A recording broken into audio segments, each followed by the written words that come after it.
तुम्ही पाहत आहे निपाणी न्यूज सफेर घडामोडी।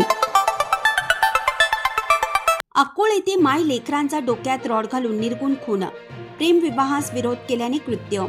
महिला आणि तिचा मुलगा अशा दोघांची डोक्यात शॉक ॲब्झॉर्बचा रॉड घालून थरारकरित्या हत्या करण्यात आली। प्रेमाला विरोध झाल्यामुळे हे हत्याकांड घडल्याचा संशय पोलिसांना असून त्याबद्दल हुक्केरी तालुक्यातील रवी नामक युवकासह दोघांना पोलिसांनी ताब्यात घेतलं। रात्रीच्या अंधारात अक्कोळ गावच्या शेतवडीत हे हत्याकांड घडलं असून त्यामुळे अक्कोळसह निपाणी परिसर सुन्न झाला। मंगल सुकांत नाईक वय वर्ष 46 आणि त्याचा मुलगा प्रज्वल वय वर्ष 20 अशी खून झालेल्यांची नावे आहेत। बुधवारी रात्री हा प्रकार घडला।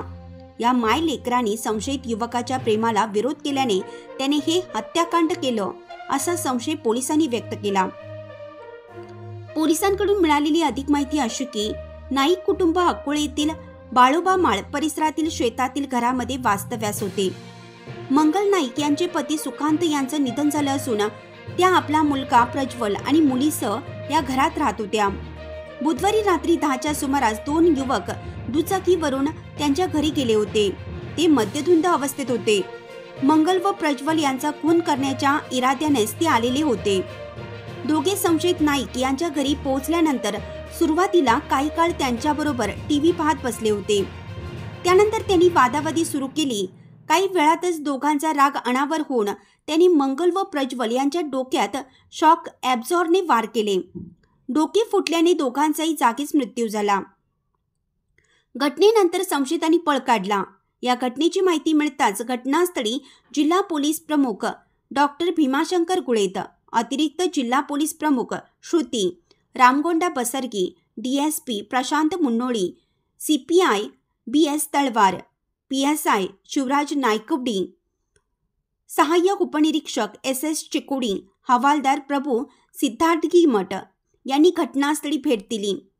त्यानंतर संशयितांच्या शोधासाठी पथके रवाना झाली। मध्यरात्री 2 संशयितांना पोलिसांनी ताब्यात घेतलं असून पुढील तपास सीपीआय तळवार यांनी चालवला आहे। गुरुवारी दुपारपर्यंत पंचनामा झाल्यानंतर दोन्ही मृतदेह निपाणीच्या सरकारी महात्मा गांधी रुग्णालयात शवविच्छेदनासाठी पाठवण्यात आले। गुरुवारी दुपारी नातेवाईकांच्या ताब्यात देण्यात आले।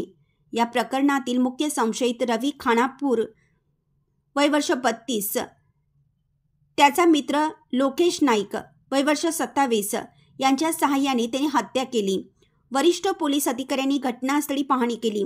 हत्येच्या तपासासाठी 3 विशेष पथके स्थापन केली। तातडीनं ही पथके चंदगड, संकेश्वर आणि अथणीच्या दिशेने रवाना झाली। संशयित हा या कुटुंबियाचा नातेवाईक असल्याचं सांगण्यात येत आहे। तो अनेकदा मोटरसायकलवरून घरी आला होता अशी माहिती स्थानिकांनी दिली। मुख्य संशयित रवी हा चंदगडमध्ये कामाला होता। एक पथक संकेश्वरमधील हुकेरीकडे रवाना झाले। तेथे लोकेशचे घर गाठले। तो घराबाहेर शेकोटी पेटवत होता। पोलिसांना पाहून तो पळून जात होता। पोलिसांनी त्याला पकडलं। घरामध्ये तपास केल्यानंतर त्याच्या चपलावर रक्ताचे डाग दिसले। कपड्यावरही रक्ताचे डाग दिसून आले। त्याच्या घरानजीकच मोटरसायकल आढळली। त्याबाबत पोलिसांनी विचारल्यानंतर ती रवी खानापूरची असल्याचं लोकेशने सांगितलं। त्याने आपली मोटरसायकल नेल्याचेही सांगितले। पोलिसांचे एक पथक तातडीनं चंदगडच्या दिशेने गेले। संशयितांच्या घरी पोलिसांनी तपास केला। त्यांच्या घरी सदर मुलगी सापडली। दोन्ही संशयितांना अटक करून पुढील तपास सुरू आहे। चॅनलला सबस्क्राईब केल्यामुळे बातम्या अपडेट तुमच्यापर्यंत लवकर पोहोचतील।